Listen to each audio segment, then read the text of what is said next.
여러분 안녕하십니까? 문재인 대통령이 2021년 신년사에서 올해는 회복과 포용 또 도약의 해가 될 거라고 말했습니다.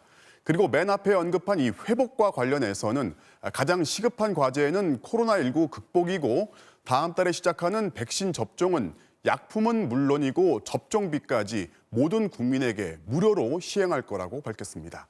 주택 문제를 두고는 처음으로 사과했습니다. 조국현 기자가 보도합니다.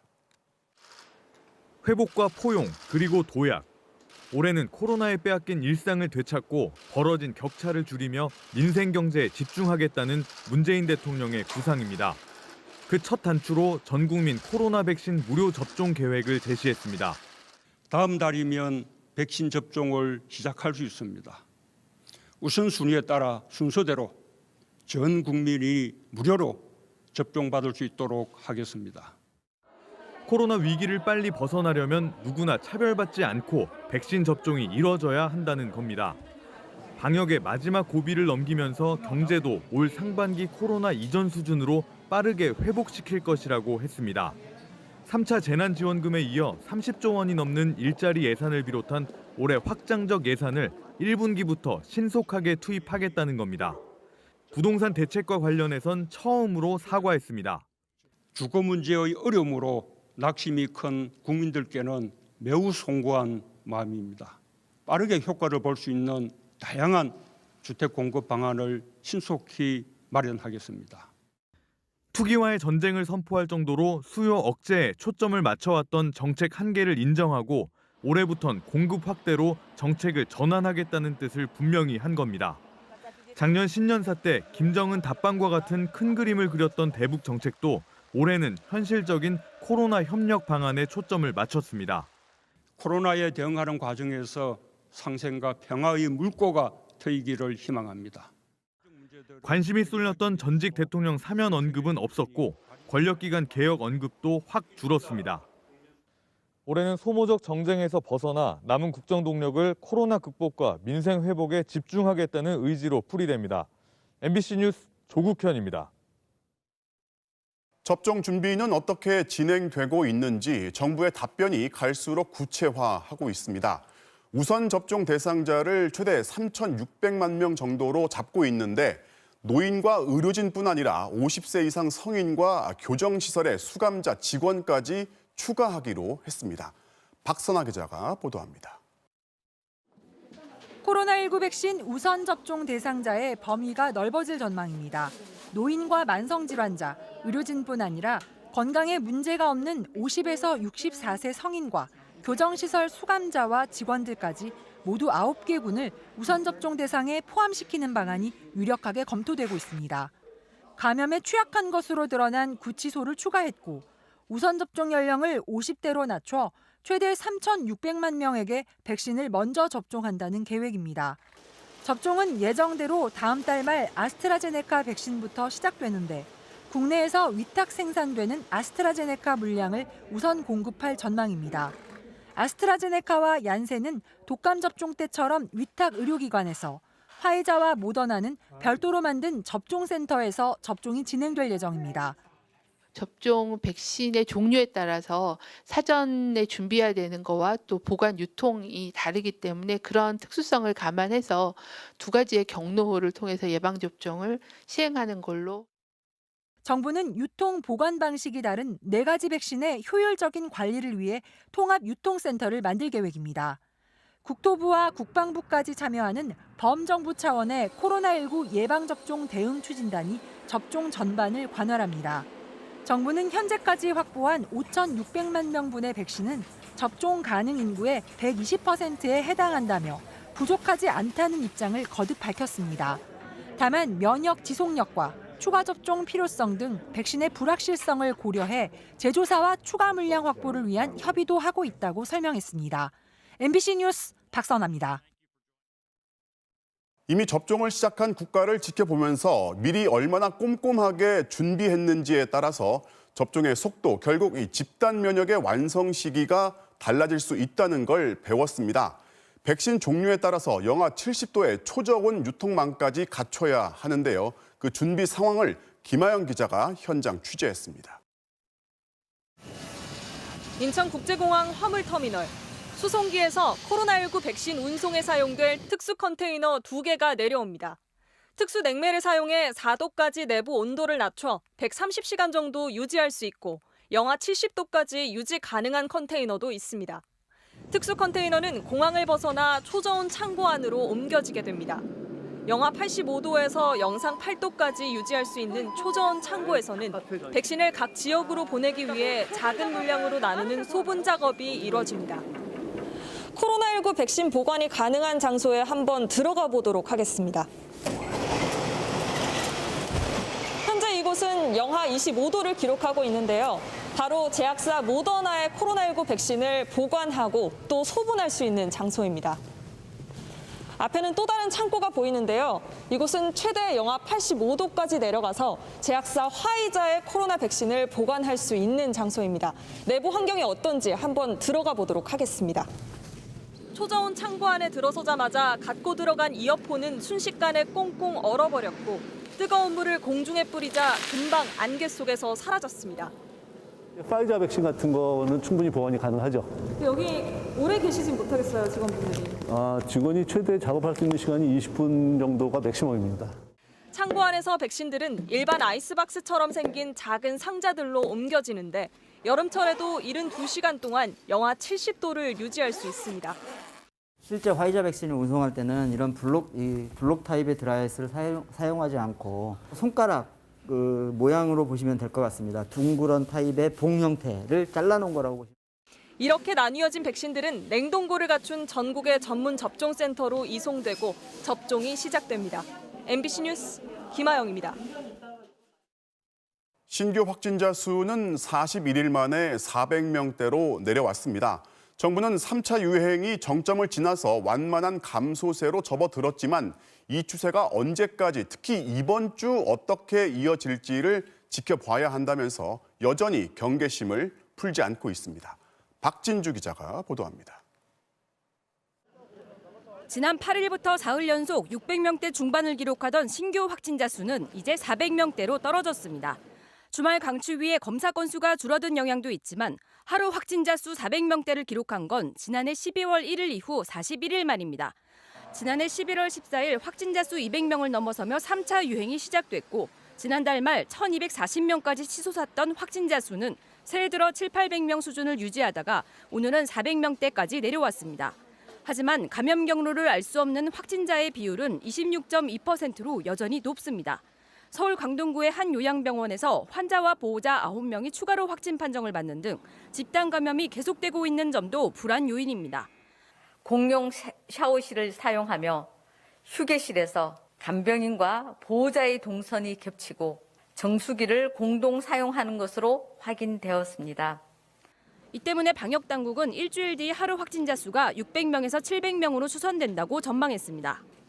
일주 후에 한 600명에서 700명 이렇게 발생할 걸로 추정을 하고 있습니다. 대규모 집단 발생이 생기거나 하는 그런 상황이 생길 경우에는 환자 수의 변동폭이 상당히 크기 때문에 정부는 확진자 감소세는 나타나고 있지만 낙관해서는 안 된다고 강조했습니다. 3차 유행을 확실히 제압하는 한 주가 되어야 하겠습니다.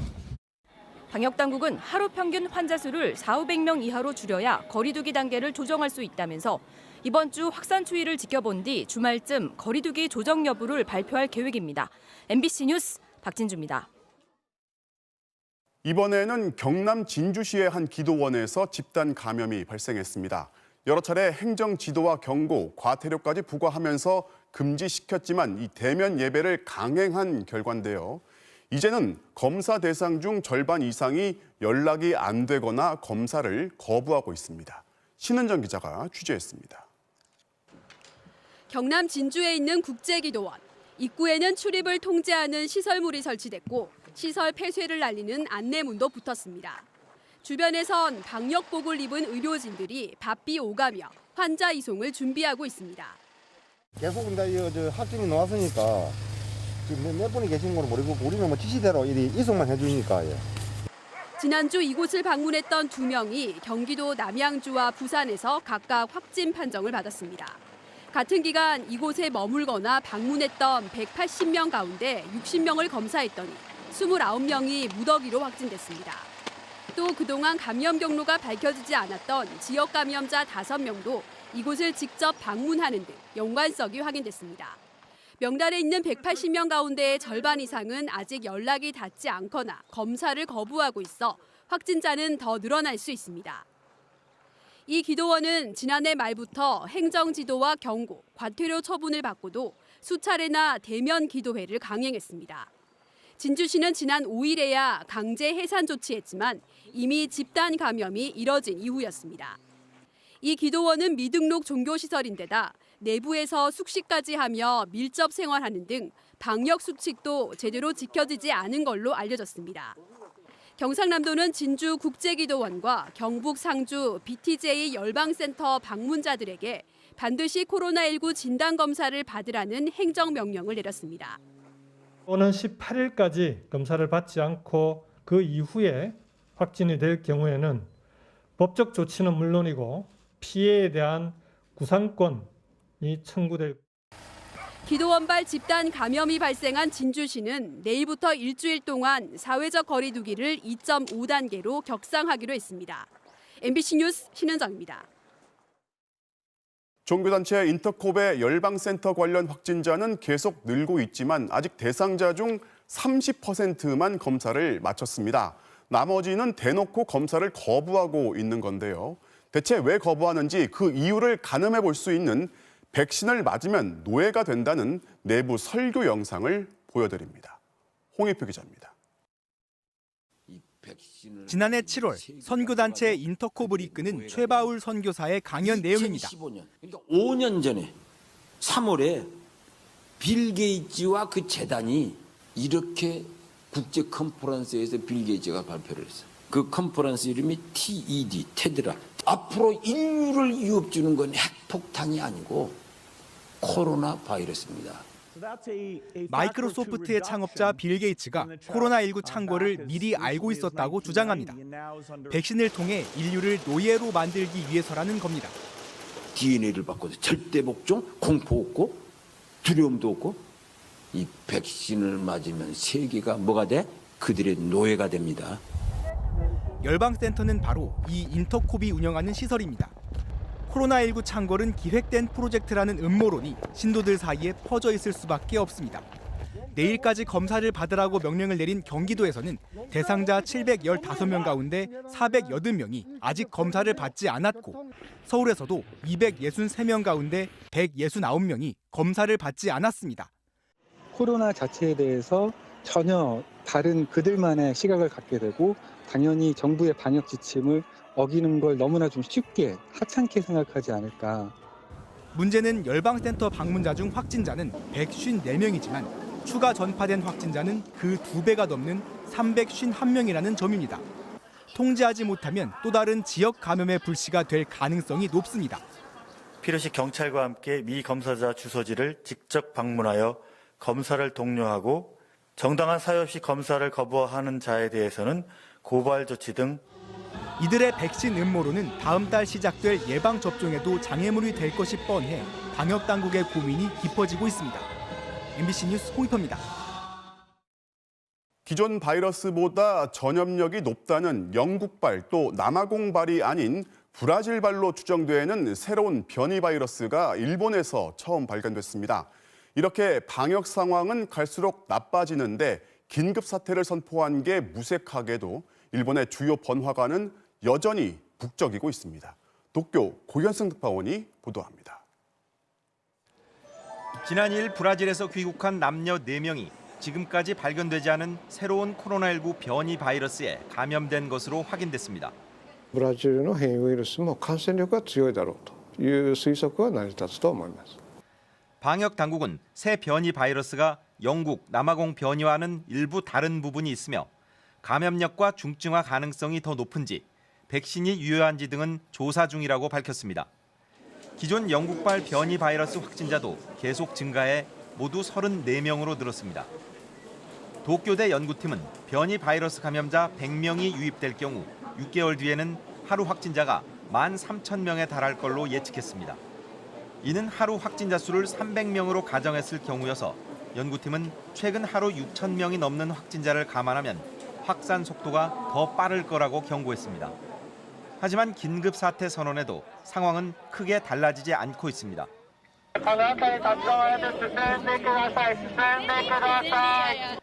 행사장 주변을 가득 메운 화려한 옷차림의 수천 명의 젊은 남녀들. 요코하마시가 주최한 단체 성인식입니다. やっぱ一緒に一度だから来てもいいかなと思って来ました。 백화점과 쇼핑센터가 몰려있는 도쿄의 긴자 거리 등 주요 번화가도 여전히 북적입니다.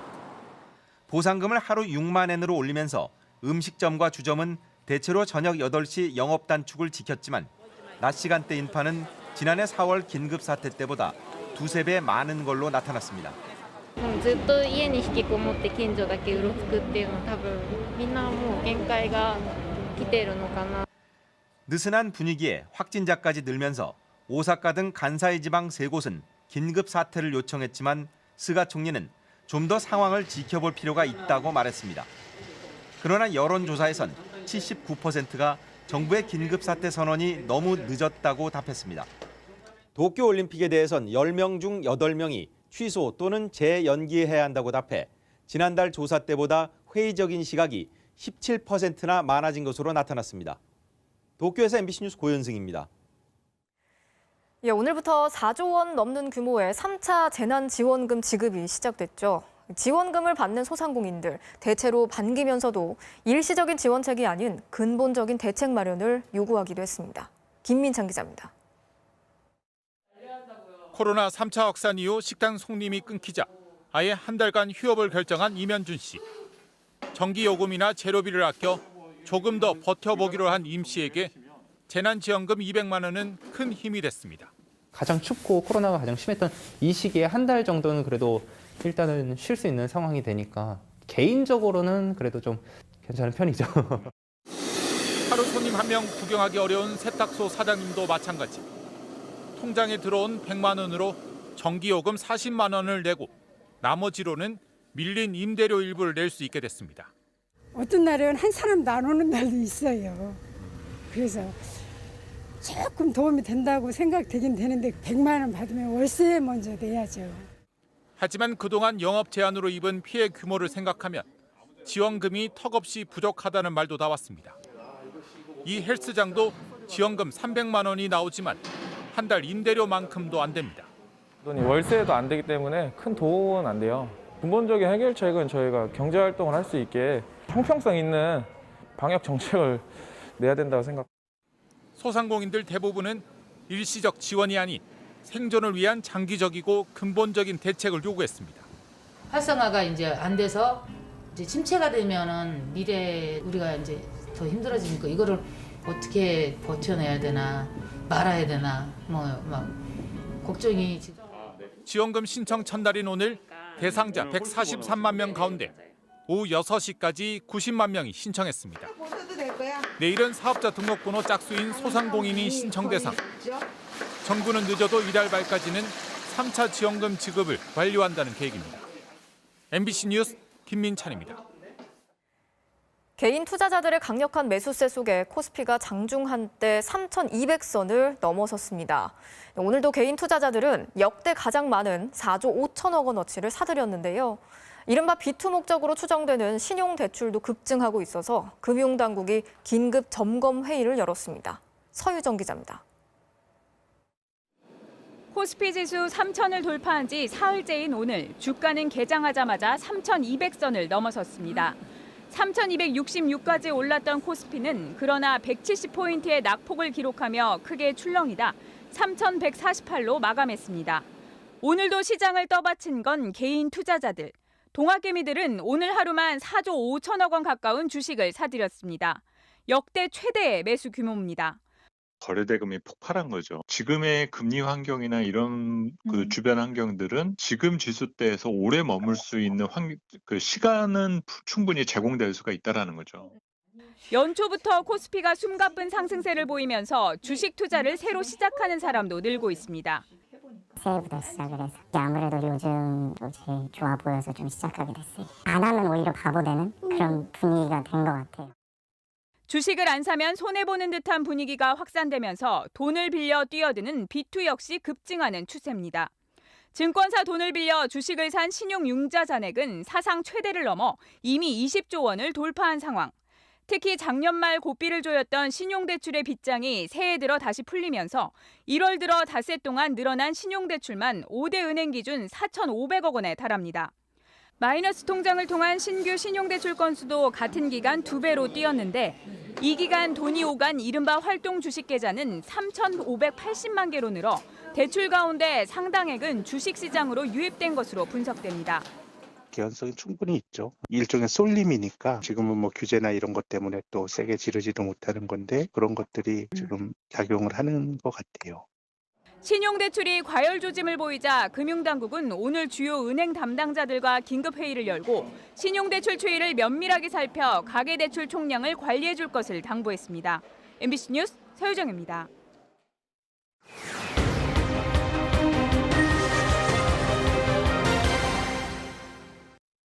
제보는 MBC입니다. 연일 이어지는 강추위 속에 택배기사들은 강도 높은 노동에 시달리고 있는데요. 그런데 택배 영업소가 택배기사 임금에서 제멋대로 수수료를 떼가고 정확한 액수조차 알려주지 않고 있다고 합니다. 어찌된 일인지 이재민 기자가 취재했습니다. 20년 경력 택배기사의 하루가 시작됐습니다. 지금 250개 정도. 오늘 하루에 250개. 먼지 나는 시골길을 쉴 새 없이 달립니다. 이런 노동이 매일 15시간씩 이어집니다. 집인지 아닌지도 잘 모르실 것 같고요. 못하고 그냥 그만두시는 분들이 많죠. 택배 물건 하나의 배송비는 2,500원 정도입니다. 기사가 약 900원을 가져가는데 여기서 영업소가 책정한 수수료를 추가로 더 내야 합니다. 그런데 영업소가 기사들에게 주는 명세서를 보면 얼마를 무슨 기준으로 공제하는지 알 길이 없습니다. 중간에서 빼면은 저희도 모르는 거죠. 일일이 다 물건 하나하나마다 저희가 확인해 볼 수는 없는 거니까. 업계에 따르면 각 택배사 지역 영업소는 본사가 기사에게 주는 돈에서 평균 10% 안팎을 떼고 있는데 이 정보가 공개되지 않고 있는 겁니다. 해당 택배 영업소장에게 수수료율을 물어봤습니다. 근데 저 지금 3% 뛰고 있어요. 중간에 대리점도 어느 정도의 마진이 있어야지 운영을 하는. 그런데 택배 본사가 발행한 명세서와 대조해보니 차이가 있었습니다. 김모 씨는 지난해 8월부터 석 달 동안 본사가 지급했다는 돈보다 약 30만 원씩을 덜 받았습니다. 조모 씨는 지난해 10월 본사 기준 월급이 658만 원이었지만 실제로 받은 돈은 479만 원이었습니다.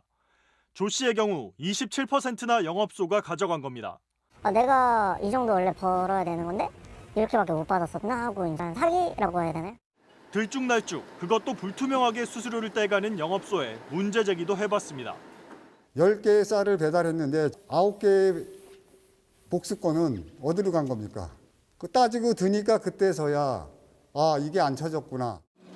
개인 사업자인 택배 영업소는 항의하는 기사들에게 그만두라고 통보하는 식으로 대응하기 일쑤였습니다. 항의를 몇 번 했었어요. 네. 근데 그러면 관두라는 식으로 해가지고 그래서 관둔 사람들 수도 없습니다. 이런 관행은 해당 영업소만의 문제는 아닙니다. 사실상 일방적으로 본인들의 어떤 기준에 의해서 책정하는 경우가 대다수입니다.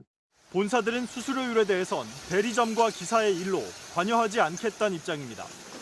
할 말을 참아왔던 택배기사들은 뒤늦었지만 이제라도 적정 수준의 수수료를 정하고 표준 계약서를 쓰게 해달라고 요구하고 있습니다.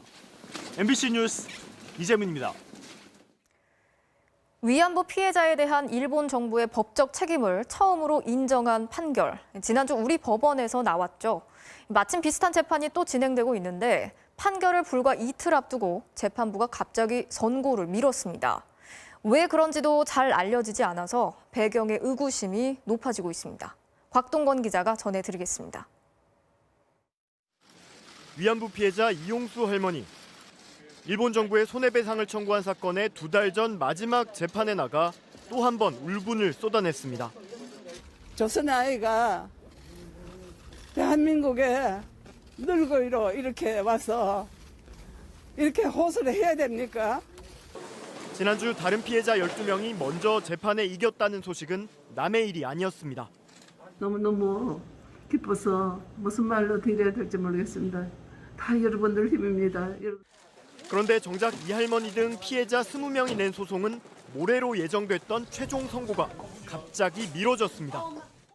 재판부는 추가 심리가 필요하다며 이미 끝났던 재판 절차를 오는 3월 24일에 다시 진행하겠다고 밝혔습니다.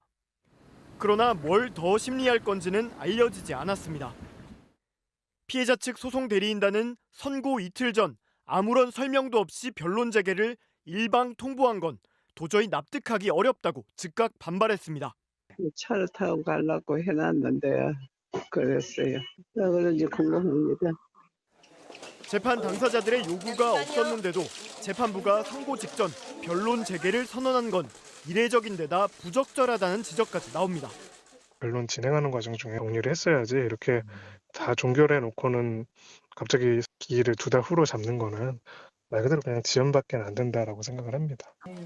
갑작스런 재판 연장 배경을 놓고 법조계에선 여러 해석이 엇갈립니다. 특히 이 사건의 핵심 쟁점인 일본 정부의 주권 면제 이론을 정면 부정한 지난주 첫 판결의 영향일 수 있다는 관측도 제기됩니다. MBC 뉴스 곽동건입니다. 경북 월성 원전에서 방사성 물질인 삼중수소가 검출이 되면서 혹시 주요 설비가 손상된 게 아니냐는 우려가 일고 있습니다. 특히 4호기의 경우 2016년 경주 지진 이후 지하수 관측정의 방사능 수치가 크게 올라갔고 저장 수조에선 감마 핵종까지 검출돼 정밀 조사가 필요해 보입니다. 장미쁨 기자가 단독 취재했습니다. 한국수력원자력 측은 월성원전 부지 한 27곳에 설치한 우물을 통해 방사성 물질 누출 여부를 측정해오고 있습니다. 그런데 4호기와 100여 미터 떨어진 우물 한 곳에서 삼중수소 농도가 3,700베크렐까지 측정됐습니다. 2013년 2,000베크렐 수준이던 것이 2017년부터 급격히 상승했습니다. 2016년 9월 발생한 경주 지진 이후 높아진 건데 월성원전은 지진 발생지로부터 약 28km 정도 떨어져 있습니다. 전문가들은 지하에 설치된 사용 후 핵연료 저장조나 배관 등 주요 설비가 지진 때문에 손상돼 방사성 물질이 누출됐을 가능성을 제기하고 있습니다. 이 본격적인 누설이 시작됐어요. 2016년 이후에 전반적으로 그런 의문점을 가질 수밖에 없는 지진 취약 설비가 중수로예요.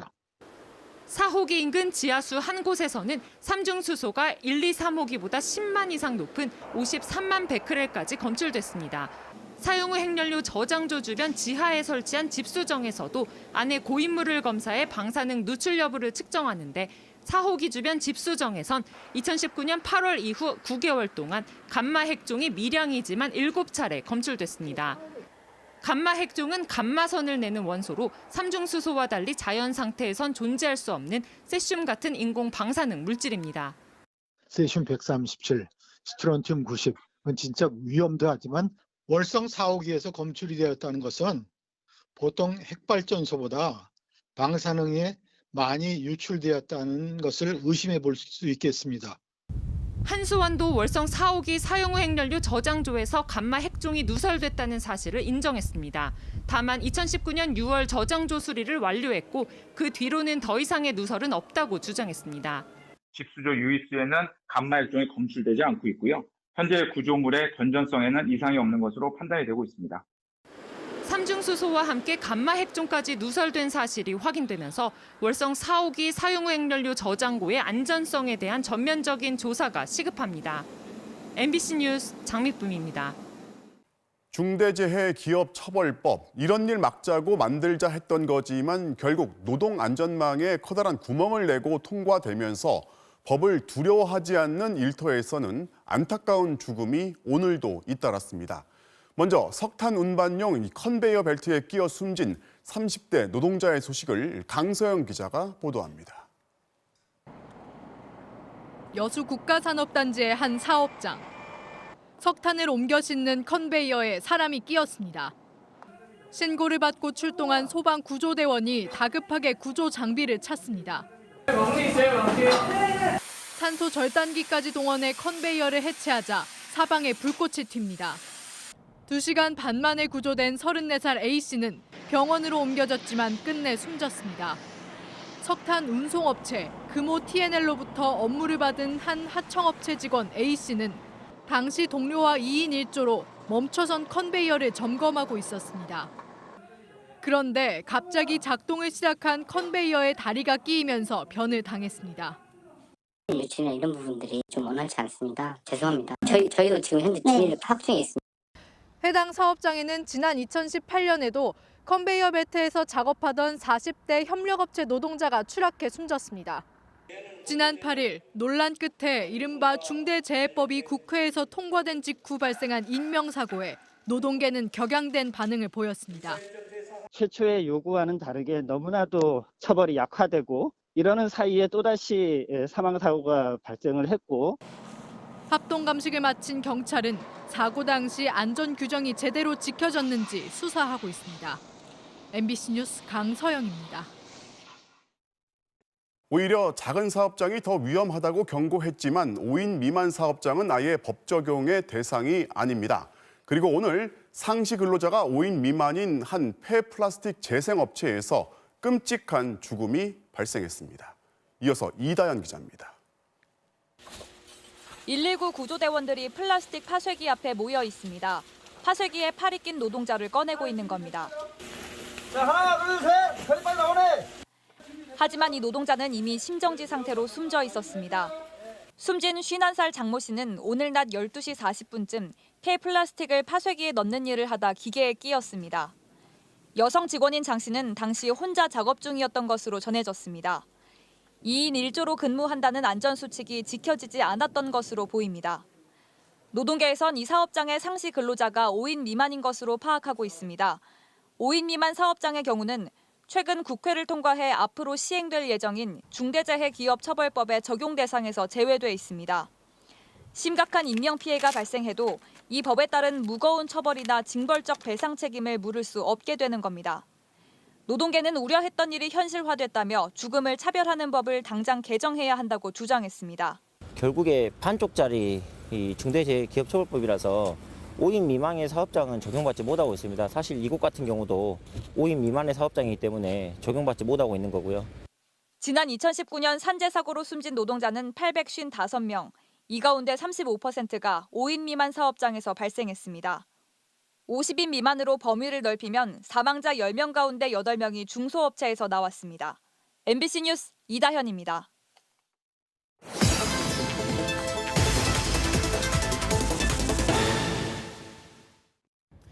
바로간다 인권사회팀 김건휘 기자입니다. 개발제 한 구역 안에 버젓이 불법 개농장을 만들어 놓은 사람이 있습니다.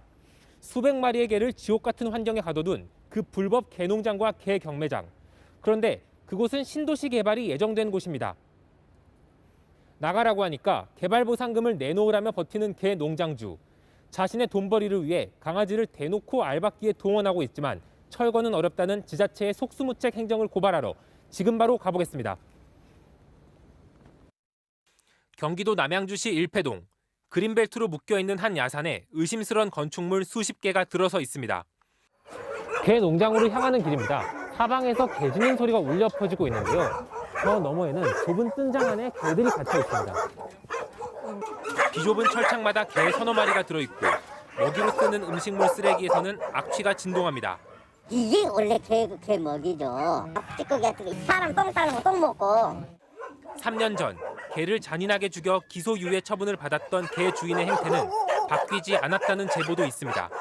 바닥에는 잘려나간 강아지들 발도 있었었고요. 한 15cm 정도 되는 새끼 강아지가 이제 반을 잘라서 음식물 쓰레기랑 같이 뿌렸더라고요. 지금도 강아지가 죽은 것쯤은 아무렇지 않아 보였습니다. 강아지 반토막 난 거 봤다고 이렇게 말씀을 하시더라고요. 그거 내가 봐봐 잘라서 내가 버리는 것 같아. 좀 크다 보니까 그런 거 보여줄까? 네, 우와! 이게 강아지가 한 거예요, 이게? 그러면서도 더 이상 개를 죽이거나 내다 팔지 않는다고 주장합니다. 도살해서 잡아서 그 식당에서 납품을 했죠. 근데 그걸 못 하겠네. 안 하겠다. 그렇다면 도대체 왜 이런 일을 벌이고 있는 걸까? 이유를 물어보니 돈이라는 대답이 돌아옵니다. 올 12월 달에 이게 수용이 된다고 해가지고 보상을 좀 받아볼까 하고 지금까지 버텨왔던 거예요. 1억 정도 나오지 않겠는가. 3기 신도시 왕숙지구가 들어설 예정지. 키우는 개가 많을수록 이전비 같은 보상금은 늘어난다고 합니다. 도살은 그만두고 암수 합장으로 마릿수를 늘리며 이른바 알박기를 하고 있는 겁니다.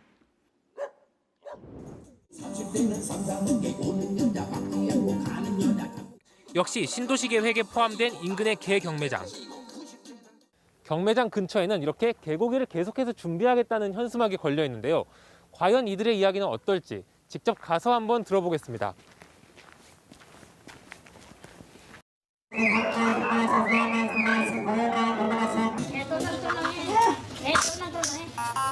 이 경매장 주인도 보상을 얘기합니다. 보상을 받아야 될 거 아니야. 내가 시설물이 얼만데. 보상을 받아야 될 거 아니야. 신기가 있는데 내가 왜 물러줘요. 엄연한 불법 시설로 지금까지 4차례나 고발됐지만 불법 경매는 계속 이어지고 있습니다. 관할 지자체는 강제로 내쫓을 수 없다는 입장입니다. 못해도 올해 안에 다 철거가 될 거예요. 이제 그렇게 하면은 예상량비가 될 수 있고 과도한 행정소송이 될 수도 있는데 개발제 한 구역에 사는 취약계층을 보호하기 위한 제도를 막무가내로 악용해도 막을 방법이 없다는 겁니다. LH는 이들에게 보상금도 지급할 계획입니다. 개 사육장 내 철제 우리나 강아지 등에 대한 단순 이전 비용은 불법 시설물이지만 이제 이전비는 지급해야 되는 것으로 지금 판단은 되고 있습니다. 그린벨트에 무단으로 건축물을 짓고 생명을 그저 돈벌이에 이용하고 있지만 이들은 오늘도 당당합니다. 고발을 하던가 말던가 내가 도둑질을 해서 사람을 죽였어. 강도짓거리 해서. 바로 간다 김건희입니다. 요즘 보도하는 저희도 마음이 무거워지는 이 학대받는 아이들 소식 하루가 멀다 하고 전해드립니다. 이 추운 날씨에 또 다른 5살 아이가 내복만 입고 도와달라면서 거리를 헤매다 행인에게 발견됐습니다. 몰래 쥐포를 먹었다는 이유로 엄마가 쫓아냈다고 하는데요. 손하늘 기자가 취재했습니다. 어젯밤 서울 수유동의 한 골목길. 빌라에서 한 여자아이가 혼자 나와 골목을 걸어갑니다. 내린 눈도 채 녹지 않은 혹한 속에서 분홍색 상의에 흰색 내복 바지만 입었습니다. 길 가던 여성이 아이를 발견해 무릎을 꿇고 꼭 안아줍니다. 내복만 입은 채 이 골목을 걸어가던 아이는 이곳에서 행인들에게 발견됐는데 발견 당시 체감 온도는 영하 10도를 밑돌았습니다. 이웃 주민들이 모여들었고 경찰이 출동했습니다. 이 5살 배기 여자아이는 엄마가 음식을 먹었다고 혼을 내며 집 밖으로 나가라고 했다고 말했습니다. 그리고 한 말은 도와주세요였습니다. 주민들과 경찰관이 아이를 데리고 집으로 찾아갔지만 아이 엄마는 오히려 화를 냈습니다.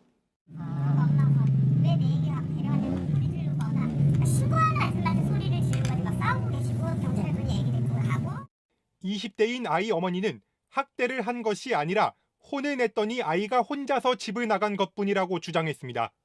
집도 먹었냐고 물어봤고 밥 안 먹고 계속 과자 안 먹고 그래가지고 내가 몰래 먹고 그러더라고요. 뭐 야단을 쳤어요. 막 그래 어떻게 다른지 모르겠어요. 하지만 이웃들은 이 아이가 평소에도 배가 고프다는 말을 자주 했다고 전합니다. 가방에도 먹을 신발 신으면 다 애기가 들어야 돼 항상. 밥 먹었어? 인사가 그러잖아요. 아니 안 먹었어요. 배고파요. 애가 항상 그랬어요. 배고프다고. 그래서 아침에 근무를 하거나 그러면 대부분 엄마 손으로 잡거나 가거나 그 혼자 왔나 봐요. 배고파 하면서 빵 달라고. 빵 좀 달라고. 서울 강북경찰서는 아이 엄마를 일단 아동복지법 위반 혐의로 형사 입건했습니다. 하지만 밖으로 내쫓은 행위를 물리적 학대로 처벌할 수 있는지 법적 검토가 좀 더 필요하다는 게 경찰의 입장입니다. 아이는 신고 직후 어머니와 강제 분리됐고 현재 아동복지시설에서 보호하고 있습니다. MBC 뉴스 손하늘입니다. 이른 새벽 20대 남성이 어린이집에 몰래 들어갔다가 발각됐습니다. 현장에 출동한 경찰을 뿌리치고 달아나던 중엔 근처 택시 회사에서 택시까지 훔쳐 도망가다 전복 사고를 냈습니다. 30분 사이 무단 침입에 절도, 공무집행 방해, 차량 사고까지 줄줄이 낸 이 남성은 만취 상태였습니다. 임상재 기자가 취재했습니다. 인천 남동구의 간성역 근처 흰색 택시 한 대가 사거리를 지나 빠르게 달려옵니다. 속도를 줄이지 않고 인도 경계석을 들이받더니 그대로 뒤집힙니다. 시민 한 명이 조수석 쪽 문을 잡아당겨 보지만 열리지 않습니다. 쿵 소리가 나서 뒤로 쳐다봤더니 이미 차는 전복이 돼서 혹시나 사람이 다쳤을까 싶어서 그래서 바로 경찰에 신고를 하고. 경계석을 들이받은 택시는 10m쯤 지나 이곳에서 뒤집힌 다음에야 멈춰섰습니다. 택시를 몬 사람은 택시기사가 아닌 29살 남성으로 경찰에 쫓기는 중이었습니다. 이 남성은 사고를 내기 30분 전 근처 어린이집에 몰래 들어갔습니다. 2층으로 들어갔기 때문에 그냥 2층 조리실이 조금 비상 계단 통해서요. 비상벨이 울렸고 출동한 보안업체 직원에 붙잡혔습니다. 경찰이 넘겨받아 순찰차에 태우려는 순간 이 남성은 줄행랑을 치기 시작했습니다. 한 손을 차문을 열려는 순간에 경찰관의 손을 뿌리치고. 도망치던 남성은 150m 정도 떨어진 택시 회사로 들어가 시동이 걸려있던 택시 한 대를 훔쳐 달아났습니다. 화장실 간 사이에 그런 벌어졌는데. 그리고 100m가량 달아나다 전복 사고를 냈는데 차 안에서는 술 냄새가 진동했습니다. 경찰은 술에 취해 기억이 나지 않는다고 진술한 이 남성을 유치장에 가두고 주거침입과 음주운전, 공무집행 방해, 절도 등의 혐의를 적용해 구속영장을 신청했습니다. MBC 뉴스 임상재입니다. 출시된 지 한 달도 안 된 인공지능 챗봇 서비스 이루다가 각종 윤리 논란에 휩싸였습니다. 처음엔 이루다를 대상으로 한 이용자들의 성희롱이 논란이었는데 이번엔 이루다를 만드는 과정에서 남의 대화 내용을 허락도 받지 않고 가져다가 학습시켰다는 의혹이 제기됐습니다. 정부가 조사에 착수했습니다. 김윤미 기자가 취재했습니다. 채팅창에 뭐 하고 있느냐고 질문하자 3초도 안 돼 영화 보고 있다는 대답이 올라옵니다. 요즘 날씨가 너무 춥다는 말에는 너무 추워서 눈물이 날 정도라는 평범한 대화가 오가기도 합니다. 국내 한 중소기업이 만든 인공지능 챗봇 이루다와의 대화입니다. 개발업체는 실제 연인들이 채팅창에서 나눈 대화 100억 건을 학습시켜 이루다의 말투와 반응이 사람처럼 자연스럽다는 점을 내세웠습니다. 하지만 일부 사용자들이 20대 대학생 여성으로 설정된 이 인공지능을 향해 무차별 성희롱을 시도해 논란이 일기도 했습니다. 이 논란이 가라앉기도 전에 이번에는 또 다른 문제가 제기됐습니다. 개발업체가 인공지능 학습을 위해 실제 연인들의 카카오톡 대화를 수집하면서 실제 대화 주인공들에게 이런 사실을 충분히 알리지도 허락받지도 않았다는 겁니다. 또 이루다가 대화 도중 특정인의 실명이나 집 주소, 은행 계좌번호 등을 말하는 걸 보면 개인정보를 알아볼 수 없게 만드는 익명화도 제대로 이루어지지 않았다는 지적입니다. 충분한 품질 검사를 해야 됩니다. 인공지능은 이제 인간에게 미친 영향이 더 크기 때문에 오히려 더 반복적이고 충분한 시뮬레이션을 거쳐서 문제점들을 찾고 개선을 한 후에 출시해야 되는데 당장 카카오톡 대화 내용이 인용된 이용자들은 집단 소송에 나서겠다고 밝혔습니다. 한국인공지능윤리협회 등이 이루다가 동성애나 장애인 등에 대한 편향성을 보이고 있다며 서비스 중단을 요구한 가운데 정부도 개인정보보호법 위반 여부에 대한 조사에 착수했습니다. MBC 뉴스 김윤미입니다. 북한 김정은 국무위원장이 노동당 총비서로 추대되면서 당정을 완전히 장악한 것으로 보입니다. 2인자 자리를 확고히 할 거라고 예상되던 동생 김여정은 오히려 직위가 강등되면서 다양한 해석이 나오고 있습니다. 손영 기자가 전해드리겠습니다. 조금 전 북한이 공개한 어제 8차 당대회 모습입니다. 김정은 동지를 조선노동당 총비서로 높이 추대할 것을 본 대회 앞에 정중히 제의합니다. 할아버지와 아버지를 영원한 총비서로 추대하며 폐지했던 비서국을 5년 만에 부활시키며 자신이 그 자리에 오른 겁니다. 이로써 김 위원장이 명실공히 노동당의 최고 지도자임을 명확히 한 셈입니다. 반면 동생 김여정 제1부부장은 정치국 후보위원 직책마저 뺏겼습니다. 김 위원장을 근거리에서 보좌한 데다 그동안 대내외 각종 현안에 강경 발언을 쏟아내온 만큼 2인자 자리를 확고히 할 걸로 예상되었습니다. 국정 전반에 관여하고 있고 1월 8차 당대회 때 당 직책이 더 격상 더 올라갈 것이 예상된다. 김여정의 강등에 대해선 해석이 분분합니다. 우선 하노이 회담 결렬 등 대남 대미 업무에서 성과를 내지 못한 데 대한 책임을 물은 것이란 시각이 있습니다. 실제 대미 라인으로 꼽히는 최선희 외무성 제1부상도 함께 강등됐습니다. 유일 영도 체계를 강화하는 상황에서 김여정이 2인자로 평가받는 것을 피한 것이란 분석도 있습니다. 직계 백두혈통한테 관심이 모아지는 게 사실은 좀 부담스러울 수도 있는 것이죠. 새로운 대외관계 개선을 위해서 잠깐 숨고르기 차원에서 김여정은 잠깐 무대 뒤로 좀 사라졌다. 이 밖에 외형상의 조치일 뿐 실질적인 지위나 역할에는 큰 변화가 없을 것이란 평가도 나옵니다. 김여정의 강등이 예상 밖이란 얘기가 나오는 것도 이번 당대에서 직함과 상관없이 김 위원장의 뒷자리에 앉아 존재감을 드러냈기 때문입니다. 아직 공개되진 않고 있지만 어젯밤 평양 김일성 광장에서는 심야 열병식을 한 정황도 포착됐습니다. 핵무력 강화를 천명한 북한의 신형 무기가 모습을 드러낼지 여부도 주목됩니다. MBC 뉴스 손령입니다. 트럼프 대통령의 임기가 열흘도 남지 않았는데 미국 민주당은 의회 폭력을 선동한 책임을 물어서 이르면 내일 탄핵안 처리에 착수하겠다고 밝혔습니다. 하지만 촉박한 시일 내에 탄핵이 가능할지, 어차피 곧 물러날 대통령을 탄핵하려는 배경이 뭔지 여러 가지 궁금증들을 워싱턴 박성호 특파원이 풀어드리겠습니다. 9일 뒤면 퇴임하는데 트럼프 탄핵이 과연 가능할까?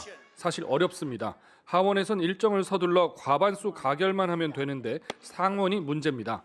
3분의 2 이상 찬성표 얻기가 쉽지 않고 지난해 트럼프 탄핵 심리가 20일 걸린 것처럼 오래 걸립니다. 결정적으로 공화당의 반대로 트럼프 퇴임 때까지 상원에 일정이 없습니다. 그런데도 민주당은 왜 탄핵을 추진하는 걸까요? 우선 퇴임 후에도 탄핵이 가능하다는 판단 때문입니다. 대부분 헌법학자들의 견해인데요. 1876년 뇌물받은 국방장관이 사임 후에 탄핵된 전례가 있습니다. 민주당은 하원에서 얼른 통과시켜놓고 때를 봐서 상원에 넘기려 하고 있습니다. We should check in the House and she will make the determination as when is the best time to get that vote. 정치적 계산도 깔려 있습니다. 탄핵이 성사되면 다음 대선에 트럼프의 출마를 막는 공직취임 금지법도 처리하기 쉽기 때문입니다. 민주당 의원들의 정서도 압도적입니다. 의회 습격을 현장에서 목격한 의원들로서는 내란 선동을 부추긴 데에 꼭 책임을 묻자는 공감대가 있고 그걸 미국인과 전 세계에 보여주고 싶어 합니다. 국민 통합을 내세워 잘못을 덮어준 실수를 반복하지 말자는 기류도 없지 않습니다. 오바마 행정부 때 2008년 금융위기를 초래한 금융범죄, 부시 정권의 도청 행태 등을 눈감아줘 진보층의 불만이 있다고 뉴욕타임스는 짚었습니다. 하지만 바이든 행정부가 출범하자마자 탄핵 정국에 휩싸일 수 있다는 우려도 큽니다. 코로나와 경제를 우선 과제로 내세운 바이든은 탄핵에 거리를 두고 있습니다. If we were 6 months out, we should be doing everything to get him out of office, impeaching him again. 미국 역사상 탄핵으로 물러난 대통령은 없습니다. 트럼프가 그 첫 번째 사례가 되기도 쉽지 않아 보입니다. 워싱턴에서 MBC 뉴스 박성호입니다. 이어서 오늘 이 뉴스 전해드리겠습니다. 체감온도 영하 17도에 매서운 한파가 덮친 지난 주말. 코로나19 야외 임시 선별진료소에서는 자원봉사자들의 활동이 멈추지 않았습니다. 서울의 한 임시 선별진료소에서 접수 등을 돕고 있는 이승우 씨. 서울의 한 지역 문화원 직원이지만 지난 연말부터 주말을 이용해 자원봉사 중입니다. 요즘 가장 힘든 건 혹한의 날씨. 옷을 잔뜩 껴입고 추위를 이겨내보려 하지만 손가락하고 발끝, 발 쪽이 시려운 것이 내복 입고 조끼 패딩에 위에 또 패딩 핫팩은 바지 양쪽 물주머니에 2개씩. 업무에 지장이 돼 결국 벗어버렸습니다. 불편하더라고요.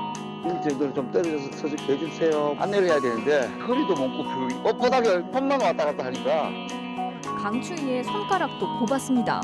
비닐 장갑을 끼고 손이 시리니까 전화번호가 정확하게 정자로 안 써지고 흘림처럼 써져가지고 재수정하는 경우가 있었다. 추우니까 더 자주 찾게 되는 화장실은 곤혹스럽기만 합니다. 걷는 순간은 그런 휴지통이 들어가야 됩니다. 그 화장실을 소독을 해야 돼요. 또 확인해야 되는데 좀 참았지 잘 안 마시게 되고. 하지만 자원봉사에 나서겠다는 사람들이 늘어난 건 또 다른 기쁨입니다. 이제 그만 가래요. 우리 직원들이. 가게대로 못 갔다고 젊은 친구들이 좀 가고 싶다 하는 말을 해요. 오늘 아침에 또 쭉 가셨다고 커피도 사주고 뭐 이랬어요.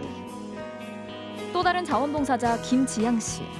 선별진료소에서 근무한 날은 집에서도 종일 긴장 상태. 마스크도 벗지 못합니다. 계속 쓰고 있었어요. 자기 전에 밥 따로 먹고 혹시 저 때문에 가족이 또 그럴 수도 있을까.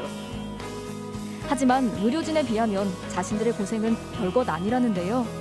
말을 모르겠어요. 문을 안 닫아놓고 열어놓고 하시더라고요. 진짜 너무 대단하시고 너무 힘드시고 너무 죄송하더라고요. 이들은 코로나19 자원봉사를 다시 하겠냐는 질문에 약속이나 한 듯 같은 답변을 했습니다. 할게. 네, 할게. 어떤 식으로든지 보탬이 된다면 해야 되겠죠. 오늘 이 뉴스였습니다.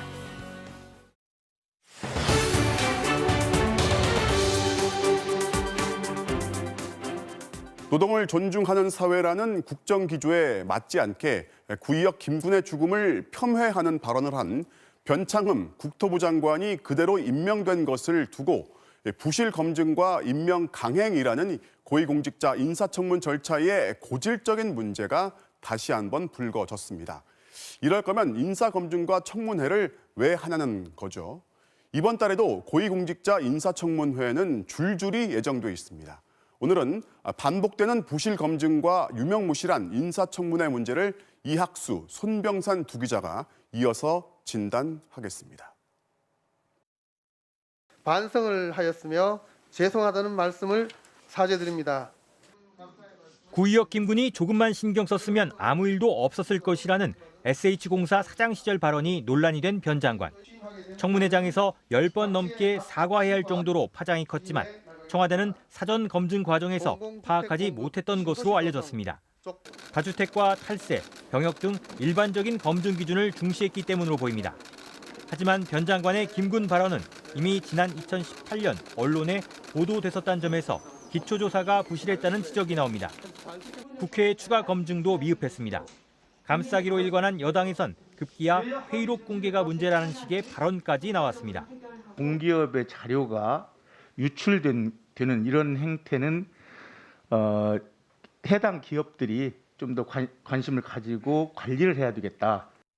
제1야당은 근거가 부족한 의혹들을 열거하며 덮어놓고 반대했습니다. 이 사람의 영혼은 도대체 어떻게 된 거야? 라는 의심을 가지게 할 수준입니다. 오만과 편견 그리고 허위로 점철되었습니다. 덮어놓고 감싸기, 덮어놓고 반대 공방 속에 결론을 찾지 못한 국회 인사검증은 결국 여당 다수결의 힘으로 끝났습니다. 네. 원천! 무효! 원천! 무효! 경과보고서 안을 우리 위원회 인사청문 경과보고서로 채택하고자 합니다. 같은 날 오후 변 장관을 공식 임명한 문재인 대통령은 충분히 비판받을 만한 발언이었다며 질타했습니다. 하지만 지명철의 사유라는 말은 여당에서도 청와대에서도 들려오지 않았습니다. 정책 능력과 도덕성 면에서 적임자를 찾는 게 청와대 인사검증의 역할이라면 그 검증이 제대로 이루어졌는지 확인하는 건 국회의 몫일 겁니다. 국회의 문턱을 넘지 못한 공직 후보자, 정권별로 정리해봤더니 이명박, 박근혜 정부에선 각각 10명이었고 현 정부도 7명에 이릅니다.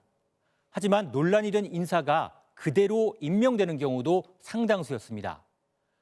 인사청문 보고서가 채택되지 않았지만 대통령의 임명장을 받아진 공직자들, 이명박 정부 17명, 박근혜 정부 10명에 달했습니다. 현 정부는 출범 초기 이 같은 문제를 개선하겠다면서 7대 기준 등을 도입해 청와대 검증을 강화하겠다고 밝혔죠. 그런데 지금 시점에서 보면 임명 강행 사례가 23건으로 오히려 더 늘어났습니다. 대선 후보 시절부터 고위공직자 임용 시 병역 면탈과 부동산 투기 등 5대 비리 배제를 공약한 문재인 대통령. 이명박 박근혜 정부의 인사청문회에서 특히 많이 문제가 됐었던 사유들이기 때문입니다. 하지만 취임 후 첫 인사 결과 5대 기준으로는 부족하다는 지적이 나오자 두 가지를 더했습니다. 5대 비리에 음주운전, 성 관련 범죄를 추가하여 7대 비리로 그 범위를 확대하였습니다. 일단 이 원칙부터 제대로 지키지 않았습니다. 전체 위장 전입 8번에 2005년 이후 2차례 이상이라는 청와대 기준에도 어긋난 이은혜 헌법재판관. 어머니 하시는 일이라 세세히 살피지 못하고 그대로 두었던 저의 불찰입니다. 2019년 문성혁 해양수산부 장관, 지난해 서욱 국방장관도 2005년 후 2번 이상 위장 전입이 확인됐지만 청와대는 문제 삼지 않았습니다. 7대 기준에 해당하지 않는다며 넘겼다가 논란이 된 경우도 허다합니다. 지명 철회까지 부른 조동호 과기부 장관 후보자의 해외 부실학회 참석, 이미선 헌법재판관 후보자의 대규모 주식 투자 문제 등이 대표적인 사례. 구의역 김군 발언이 문제가 된 변창흠 장관의 경우도 여기에 해당합니다.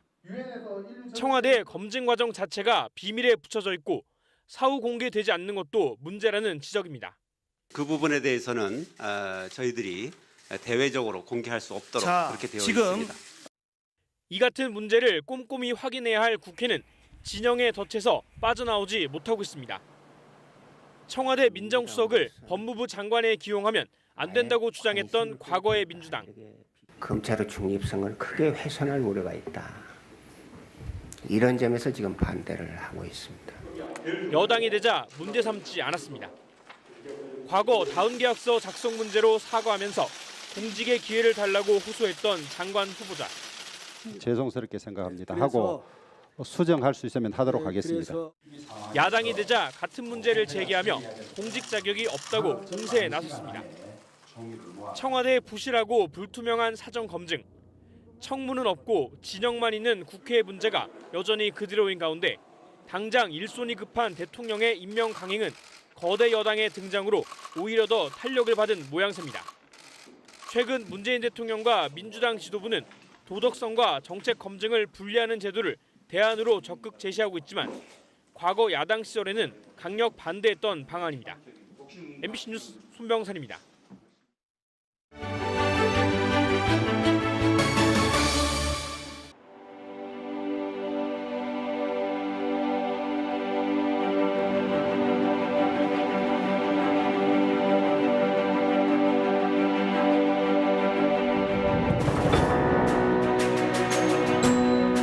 결빙은 한강대교 2번에서 4번 교각 사이에서 바닥이 보이지 않을 정도가 되면 저희가 결빙으로 잡고 있습니다. CCTV 영상으로 먼저 확인을 하고 직접 현장에 나가서 눈으로 확인을 하면 그때 한강 결빙으로. 어제 영하 18.6도인가 거기까지 떨어져서 2001년 이후로는 가장 추웠던 날이라고 유속이 가장 빠르고 깊은 이 중앙 부분을 관측 지점을 정해가지고 2번과 4번.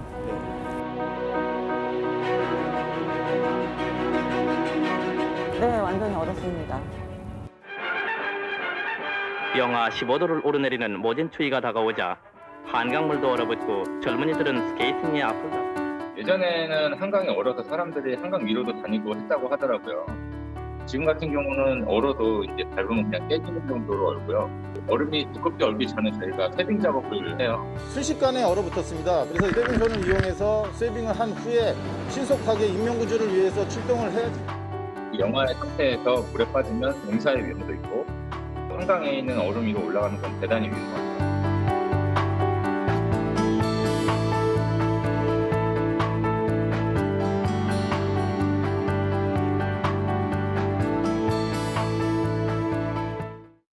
지난주 임시국회가 마무리되면서 정치권에서는 보궐선거 레이스가 본격적으로 시작되고 있습니다. 여권의 유력 후보인 박영선 중소벤처기업부 장관은 사실상 서울시장 출마 의사를 밝혔고 야권에선 3자 대결 시 승패를 따지면서 단일화를 둘러싼 기싸움이 가열되는 모습입니다. 보도에 조명아 기자입니다. 박영선 중소벤처기업부 장관이 서울시장 출마의 뜻을 더욱 분명히 했습니다.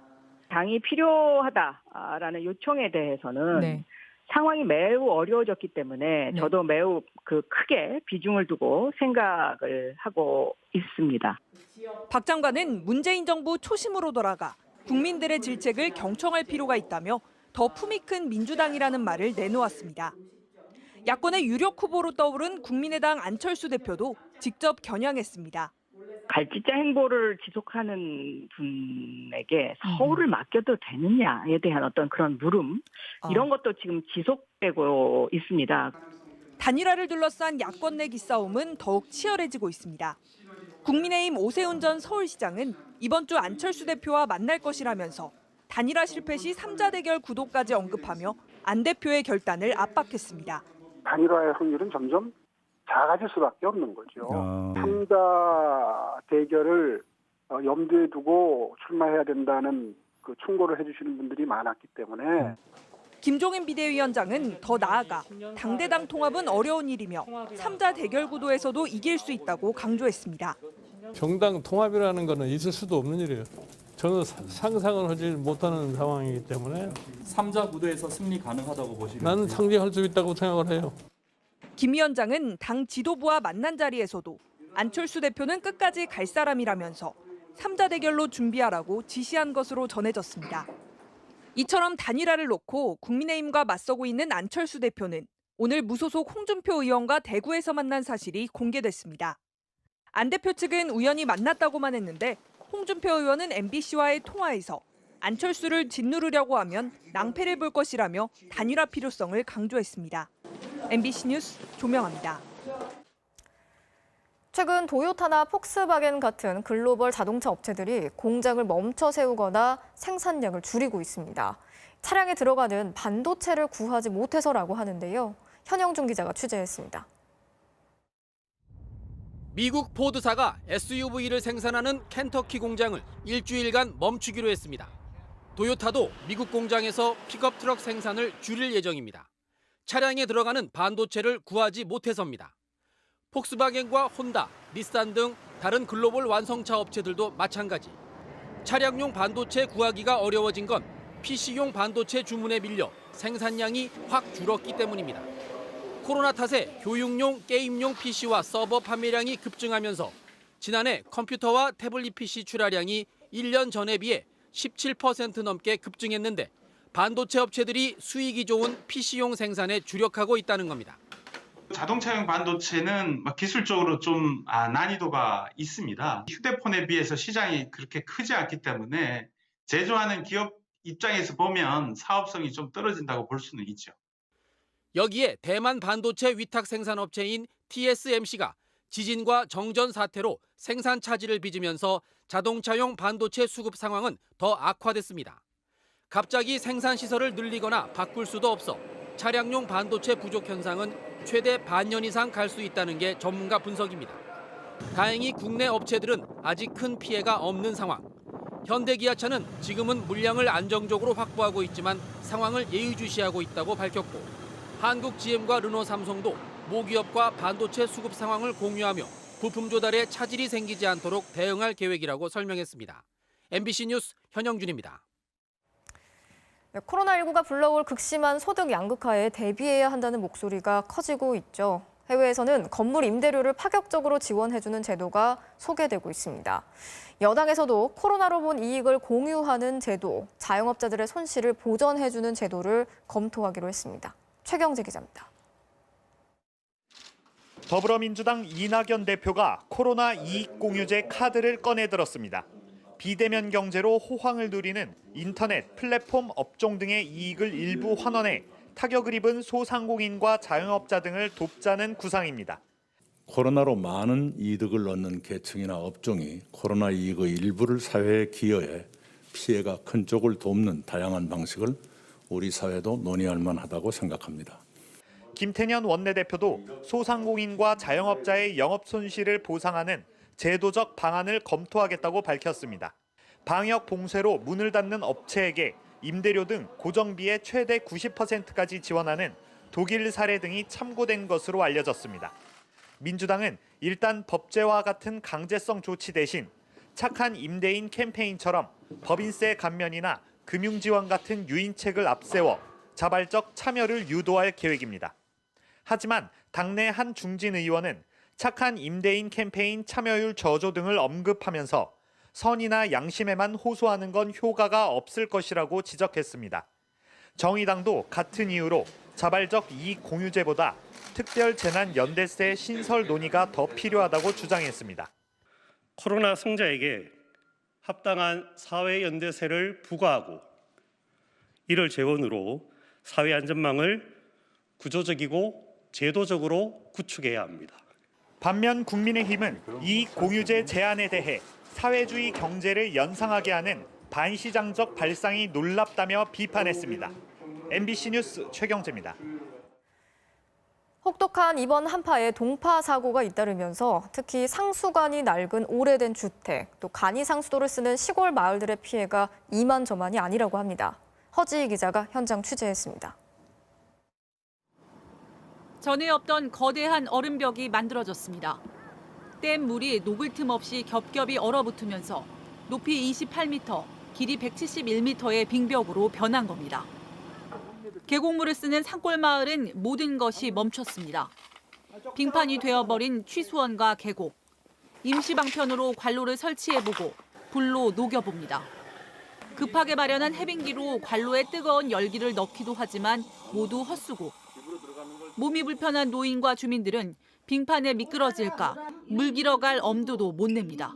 우리 아저씨는 그냥 내경색으로 쓰러져갖고 이제 방에서 꼼짝도 못하고 이제 제가 그나마 이렇게 이제 기다리는 건 하루 몇 차례 비상급수뿐. 언제까지 버틸 수 있을지 몸도 마음도 지쳤습니다. 좀 그래지고 그렇게 사는 게 이게 사는 거야. 씻지도 못하고 아이고 아주 20일 전부터 물이 안 나오는 가구가 점점 늘기 시작하더니 현재는 전체 52가구 가운데 3가구를 제외한 대부분 집에 물이 끊긴 상태입니다. 200여 세대가 사는 30년 된 노후 아파트는 며칠째 곳곳이 단수 상태. 각 세대로 물을 공급할 공용 관로가 얼어붙으면서 제대로 물 공급이 되지 않은 겁니다.